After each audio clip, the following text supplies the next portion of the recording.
Una vez más, triunfamos. La Corte nos ha dado la razón. No se pierdan los argumentos que a continuación les voy a leer.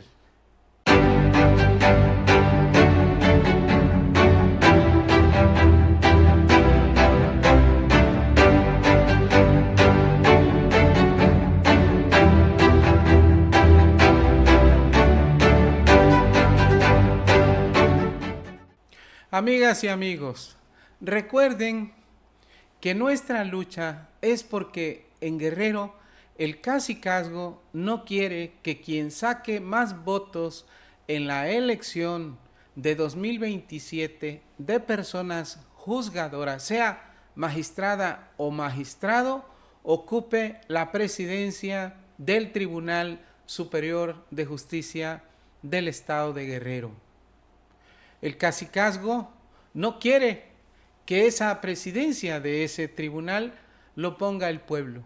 Pues bien, la Suprema Corte de Justicia de la Nación resolvió la invalidez de distintas disposiciones de la Constitución Política del Estado Libre y Soberano de Guerrero, que fueron motivo de la reforma en materia judicial local y que la Comisión Nacional de Derechos Humanos impugnó a través de una acción de inconstitucionalidad solicitada por un servidor. Demostramos que lo que hemos cuestionado en Guerrero no es ruido o protagonismo llano de ninguna manera. Tenemos que decir lamentablemente que el Congreso de Guerrero sigue siendo una calamidad en materia legislativa y de armonización de reformas, que no se cumple con la Carta Magna y que el cacicazgo busca la manera de prevalecer. Seguimos teniendo la hechura de leyes a favor de intereses políticos dominantes y totalmente ajenos al pueblo de Guerrero. Estamos frente a la meridiana y clara demostración de que el poder en Guerrero legisla para el poder, muy a pesar de que quienes hacen las leyes pues son o deben ser o debieran ser representantes populares. Además, y por si lo dicho fuera poco, con la resolución de la Suprema Corte de Justicia de la Nación, también demostramos que la Comisión de Derechos Humanos del Estado de Guerrero, pues es un adorno. Y habrá que analizar qué caso tiene tener y mantener un aparato como este órgano que se supone autónomo y que debiera ser el primero en tutelar el marco constitucional y que se negó a presentar esta acción de inconstitucionalidad que también le solicité. Se negó. Fue la Comisión Nacional de Derechos Humanos la que accionó y también impugnó pues la presidencia de la República, la Consejería Jurídica de la presidenta Claudia Sheinbaum Pardo. Sin embargo, no todo es miel sobre hojuelas. La resolución de la Suprema Corte que ha invalidado estas normas de la Constitución local también nos deja varias lecturas y serias preocupaciones, no solo para Guerrero, también respecto a cómo se conduce el más alto tribunal del país.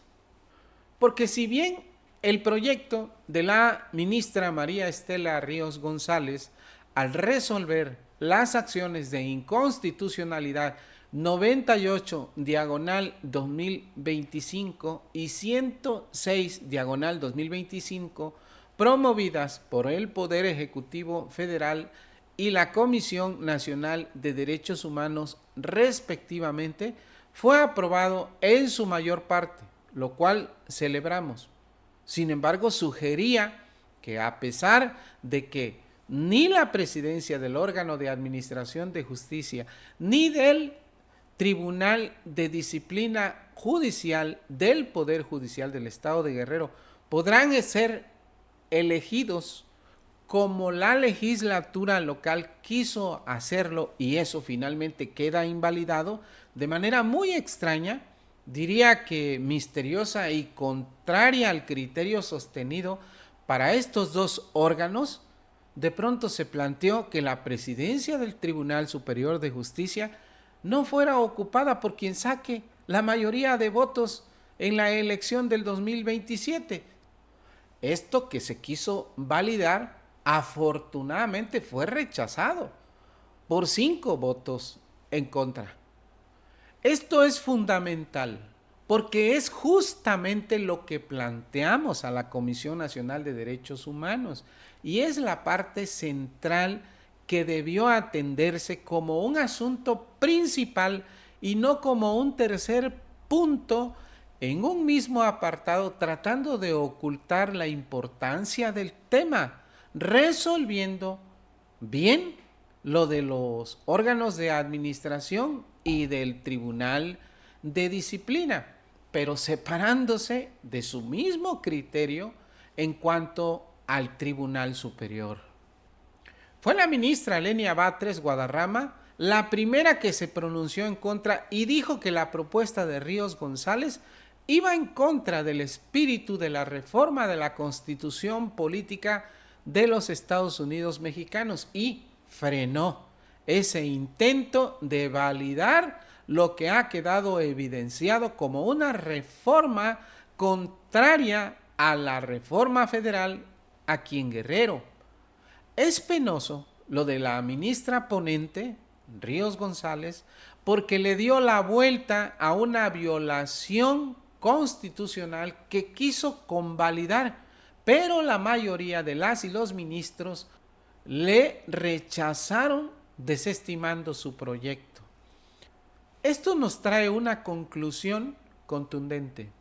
Hubo intereses políticos en este asunto y me apena mucho exponerlos así, porque debemos de recordar que la reforma al Poder Judicial Federal tiene como uno de sus principales propósitos acabar con el sesgo y la parcialidad de los tribunales del país. Para eso luchamos para la refundación del sistema de procuración, administración e impartición de justicia. No luchamos para convalidar esto que ha sucedido siempre, consignas políticas traducidas a las resoluciones de los tribunales. Han sido décadas de oprobios y de agravios, han sido décadas de arbitrariedades y sistemáticas violaciones a los derechos humanos, particularmente aquí en Guerrero, donde tenemos al poder judicial más corrupto del país. Y como el que afirma está obligado a aprobar, procedo a demostrar mi dicho. Primero, les voy a exponer aquí mismo en este video lo que desató los votos en contra de una propuesta vergonzosa por parte de la ministra Ríos González y que afortunadamente, virtuosamente, es la intervención de la ministra Lenia Batres Guadarrama. Vean y escuchen ustedes. También estoy en contra de que se valide el artículo 7º transitorio del decreto 217, por el que se reformaron y adicionaron diversas disposiciones de la Constitución de Guerrero relacionado con la designación de la presidencia del Tribunal Superior de Justicia, la cual será electa en la primera sesión del Pleno que se celebre en 2027 conforme a los procedimientos establecidos en la normatividad aplicable. El proyecto sostiene que del artículo 116, fracción tercera, párrafo segundo de la Constitución Política de los Estados Unidos Mexicanos, se desprende que existe libertad de configuración legislativa y los numerales constitucionales no hacen referencia a algún procedimiento de designación de las presidencias de tribunales superiores de justicia de las entidades federales federativas, por lo que resultaría válido que el Congreso del Estado de Guerrero hubiera previsto mediante la normativa correspondiente que por única ocasión la presidencia del Tribunal Superior de Justicia fuera electa en la primera sesión del Pleno que se celebra en 2027, lo que se encontraría dentro de su libertad configurativa.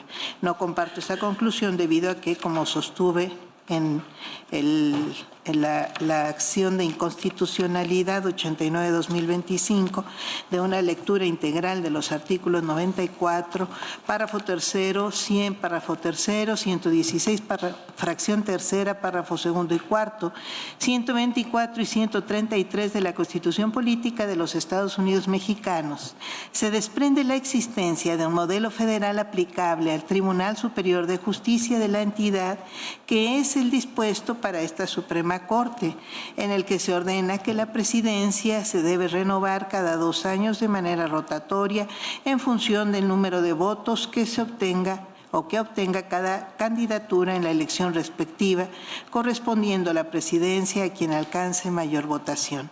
Además, el texto constitucional establece la obligación de los congresos de las entidades federativas de armonizar o homologar sus legislaciones conforme a las bases constitucionales para la implementación de la reforma del Poder Judicial local.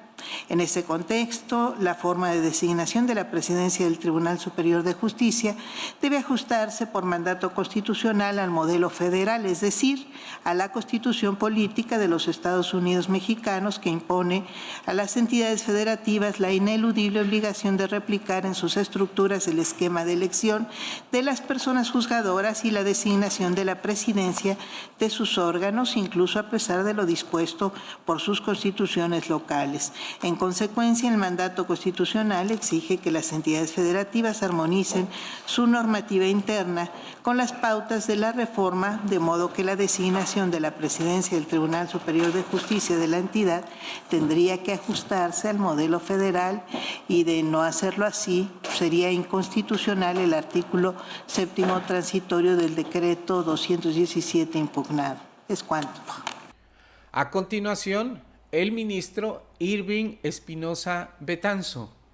Sin embargo, no comparto la consideración del subtema 6.3.3, que tiene que ver con la designación de la presidencia del Tribunal Superior de Justicia por parte de los integrantes del Pleno para el año 2027. En dicho artículo 7º transitorio del decreto 217, por el que se reformaron y adicionaron diversas disposiciones de la Constitución del Estado de Guerrero, en la porción normativa correspondiente permite la elección interna de la presidencia del Tribunal Superior de Justicia de la entidad federativa para el año 2027, lo cual en el proyecto se propone declararlo constitucional, y no comparto dicha determinación por las consideraciones que ya mencioné en la acción de inconstitucionalidad que previamente acabamos de resolver, la 98/2025 y su acumulada 106/2025, que además retoman consideraciones de las cuales ya hice mención en las acciones de inconstitucionalidad 89/2025 y su acumulada 91/2025. Pero aquí quiero recalcar algo. El artículo 116, fracción tercera, en su tercer párrafo de la Constitución Política de los Estados Unidos Mexicanos, dice: las propuestas de candidaturas y la elección de los magistrados y jueces integrantes de los poderes judiciales locales se realizarán conforme a las bases, procedimientos, términos, modalidades y requisitos que señala esta Constitución para el Poder Judicial de la Federación en lo que resulte aplicable. Y aquí esto me llama mucho la atención porque, por ejemplo, para el caso anterior consideraron que era extemporánea la acción de inconstitucionalidad por parte de la Comisión Nacional de Derechos Humanos porque era una norma de carácter electoral que no se refería a la organización del Poder Judicial local. Ahora bien, si estamos hablando que en términos generales estas normas son de carácter electoral, pues de suyo Tendría que aplicarse de manera expresa lo señalado por la Constitución, en el sentido de que sí les son aplicables las bases y los procedimientos y los requerimientos y modalidades que señaló la Constitución para el Poder Judicial de la Federación. Esto es, en términos sencillos, que quien haya obtenido más votos sea quien ocupe la presidencia. Y por eso es que no tiene libertad configurativa el Estado ni las entidades federativas para regularlo de otra manera. Hacerlo de esta manera es contravenir lo diseñado por la propia Constitución e incluso resultaría incongruente lo que resolvieron anteriormente con relación a lo que se está resolviendo actualmente, porque anteriormente dijeron que eran normas de carácter electoral. Si son normas de carácter electoral, pues entonces las reglas de carácter electoral son válidas para la designación de quién debe de ocupar la presidencia de un tribunal de carácter local. Y en este sentido no puede ser de otra manera más que quien haya ocupado o quien haya obtenido el mayor número de votos. Por eso es que yo estaré en contra de este tema y haré un voto concurrente. Luego, el ministro Hugo Aguilar Ortiz, presidente de la Suprema Corte de Justicia de la Nación. Poco congruente con lo que resolvimos en el asunto anterior. Yo voy a estar en contra de la forma de designación de la presidencia del tribunal. Creo que se debe seguir el espíritu del mandato popular para presidir este órgano. A lo anterior se sumó el voto en contra de la ministra Sara Irene Herrerías Guerra, siendo desestimada la intención de la ministra Ríos González. Y en contra del subtema 6.3.3, la designación de la presidencia del Tribunal Superior de Justicia. Quedando el resultado de la votación en los siguientes términos. Y en relación con el subtema 6.3.3, existen 5 votos en contra de la propuesta del proyecto. Ahora bien, hay un desliz. Me parece un desliz del ministro presidente de la Corte que preocupa y que es relativo a lo siguiente. Lo procedente, desde mi punto de vista, sería, en su caso, pues anular los 2 párrafos, el tercero y el cuarto, y que sea el legislativo quien establezca siguiendo los parámetros constitucionales. Pero voy a estar a favor ahora porque nos han notificado que está en curso un proceso legislativo en el estado de Guerrero que se decanta por la insaculación como método para elegir la presidencia. Entonces yo por esa razón voy a estar de acuerdo con este apartado, como lo plantea el proyecto, porque pues ya va en curso un proceso legislativo que va a resolverlo en esa dirección. Si observamos, el ministro presidente sostiene un criterio, pero al mismo tiempo considera que en el Congreso de Guerrero ya va una propuesta legislativa en esa dirección y que por ese motivo va a votar a favor, lo que me parece que es incorrecto, porque las personas juzgadoras, más aún a ese nivel, a ese rango de control constitucional, tienen que emitir sus fallos de acuerdo a lo que están juzgando en ese momento y no dejarlos sub iudice, digamos que a un acontecimiento eventual, futuro e incierto, sobre todo a sabiendas de cómo se las gastan aquí. Aquí no prevalece el derecho, ni el ámbito legislativo, ni la armonización, ni el cumplimiento o armonización de las normas federales con las estatales. Aquí manda el cacicazgo y el poder político, y si ni la Suprema Corte de Justicia de la Nación le pone freno a eso, pues eso no es una buena señal para la norma y el derecho de un pueblo agraviado por sus gobiernos. Puede concluirse entonces que la resolución es con alto tinte y contenido político, predominantemente política, y no en estricto apego a un estudio constitucional. En fin, hemos demostrado una vez más que tenemos la razón. Así queda establecido en este proceso y en la sentencia de la Suprema Corte de Justicia de la Nación.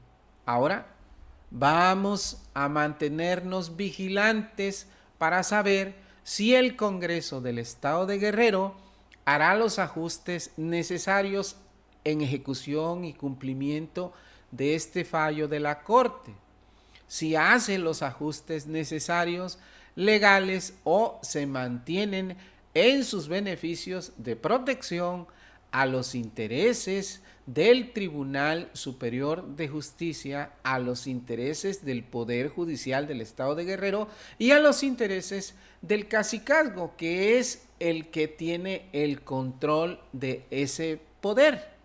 O resulta necesario recurrir a otra impugnación, a una nueva impugnación, aunque es muy posible que lo que se busque, que lo que se pretenda sea ganar tiempo, resistir aún en la ilegalidad y la inconstitucionalidad para que el tiempo haga que finalmente las violaciones prevalezcan en cuanto a la presidencia del Tribunal Superior de Justicia del Estado de Guerrero, que al menos por mayoría simple quedó debidamente definido que la debe ostentar mujer u hombre que saque más votos en la elección de magistradas o magistrados en el año 2027. De mantenerse en el error, los diputados locales, la última esperanza para quien saque más votos será de una magistrada o magistrado que recurra al Tribunal Electoral del Poder Judicial de la Federación a exigir ese triunfo que le da en automático la presidencia del tribunal. ¿Por qué? Porque la desestimación, así como quedó en sus términos, bien puede ser analizada de nueva cuenta. Vuelve o puede ser impugnada nuevamente ante el Tribunal Electoral del Poder Judicial de la Federación, puesto que con la intención de la ministra Ríos González, con la vergonzosa intención y el rechazo, esto quedó inatendible. Sigamos atentos porque la actual legislatura de Guerrero debe ser una de las peores del país. Habría que ver cuántos reveses de inconstitucionalidad ya tienen. Ya son clientes de la Suprema Corte de Justicia de la Nación y todo por complacer a sus jefes políticos y al cacicazgo local. Qué pena que suceda aquí en Guerrero. Guerrero, cuna de grandes juristas. Amigas y amigos, muchas gracias por su atención. Nos vemos en la siguiente. Un abrazo.